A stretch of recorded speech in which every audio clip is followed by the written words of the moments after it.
Interview with Keith Mills, which is the regional fisheries biologist for Northwest Mississippi. Okay, I have seen interviews like this with biologists before, and one of the things that Keith is talking about here, several of the things that he is talking about, it's sort of it's becoming more prevalent as far as the findings that they are having on this. Now, a couple of the key things that he pointed out on this was the fact that I think it was in 2018 they did a three-year study on Livescope impact on some of the fisheries populations in Mississippi, and and primarily on crappie, but you can apply it to bass and walleye and whatever game fish as well. But from 2018, I think in the study that they did, 20% of the anglers that they had surveyed had Livescope on their boat, and by 2023.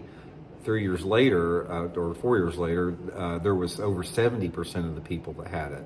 And that was 2023, so I'm sure you can add another 5% on there. So there's been a tremendous increase in the amount of live scopes on, crappie anglers for the main part on here.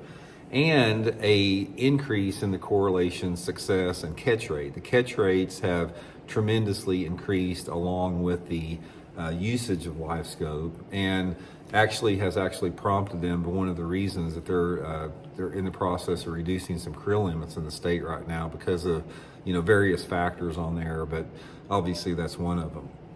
So okay, let's talk a little bit about this. Like I said, you can watch the interview, the full interview for that.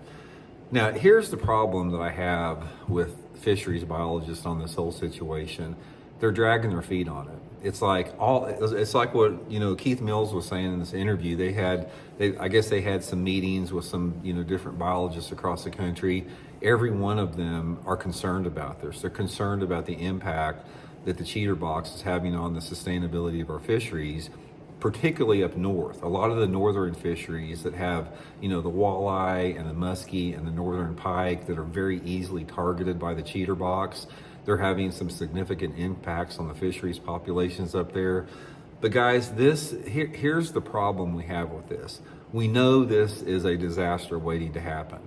And we know it's coming, is the thing about it. When you have this increase in the amount of people that have the cheater box, and you have the correlation of increased catch rates with that, it's just a matter of time. We don't know what that time frame is. We don't know if it's 3 years, 5 years, 10 years, 20 years down the road, but it is coming. And the thing that I'm really frustrated with all of the fisheries managers across the country is they're not taking proactive steps to address